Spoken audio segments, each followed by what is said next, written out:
so nicely, too. What a nuisance signals are. He blew an angry peep, peep on his whistle. The signalman ran up.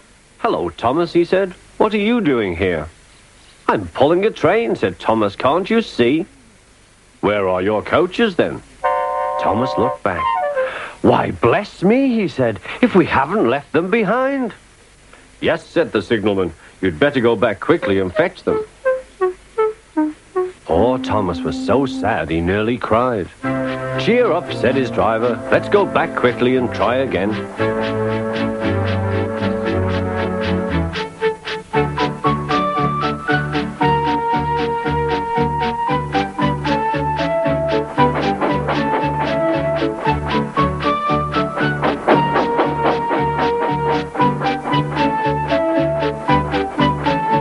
At the station, all the passengers were talking at once. They were telling the Fat Controller what a bad railway it was. But when Thomas came back, they saw how sad he was and couldn't be cross. He was coupled to the train, and this time he really pulled it.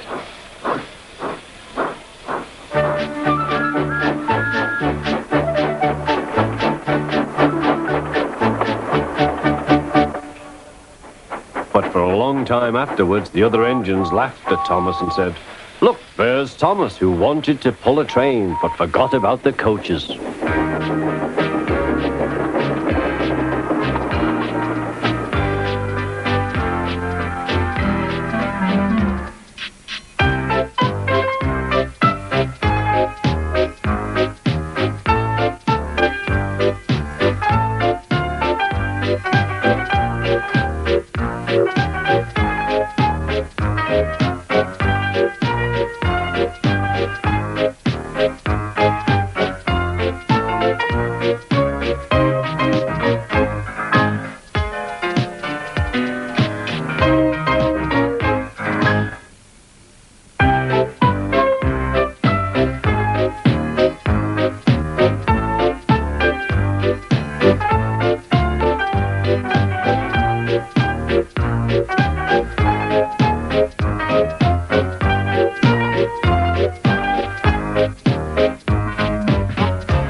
Thomas the Tank Engine wouldn't stop being a nuisance.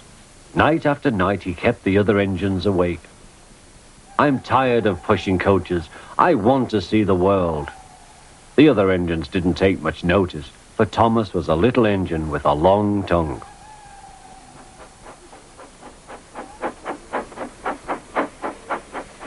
But one night, Edward came to the shed. He was a kind little engine and felt sorry for Thomas.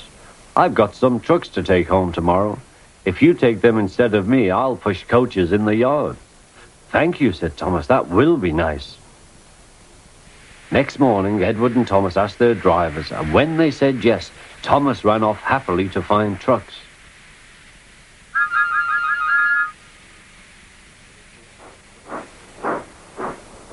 Now, trucks are silly and noisy. They talk a lot and don't attend to what they are doing. And I'm sorry to say they play tricks on an engine who is not used to them. Edward knew all about trucks.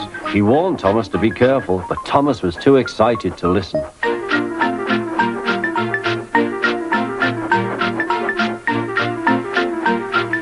The shunter fastened the coupling, and when the signal dropped, Thomas was ready. The guard blew his whistle. "Peep, peep," answered Thomas, and started off. But the trucks weren't ready. "Oh, oh, oh," they screamed. "Wait, Thomas, wait." But Thomas wouldn't wait. Come on," he puffed. All right, don't fuss. All right, don't fuss," grumbled the trucks.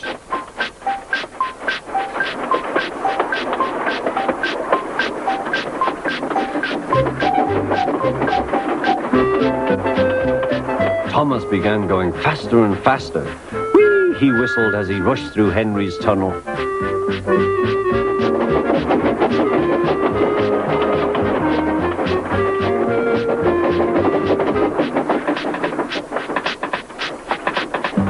"Hurry, hurry," called Thomas. He was feeling very proud of himself, but the trucks grew crosser and crosser.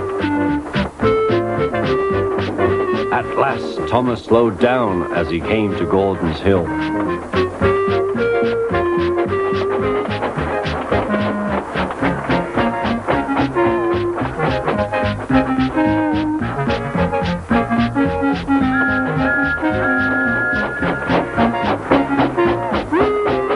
Steady now, steady, warned the driver as they reached the top.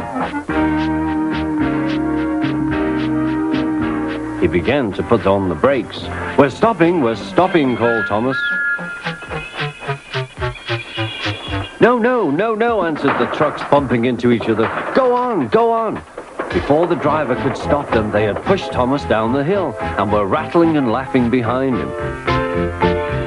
Poor Thomas tried hard to stop them from making him go too fast. Stop pushing, he hissed, but the trucks took no notice. Go on, they giggled in their silly way.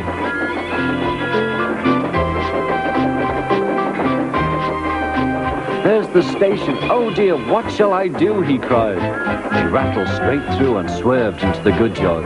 Thomas shut his eyes. I must stop. When he opened his eyes, he saw he had stopped just in front of the Buffers. There watching him was the fat controller. What are you doing here, Thomas? He asked.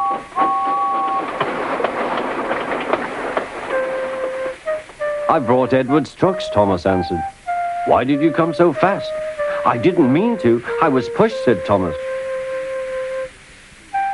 You've got a lot to learn about trucks then, little Thomas. After pushing them about here for a few weeks, you'll know almost as much about them as Edward. Then you'll be a really useful engine.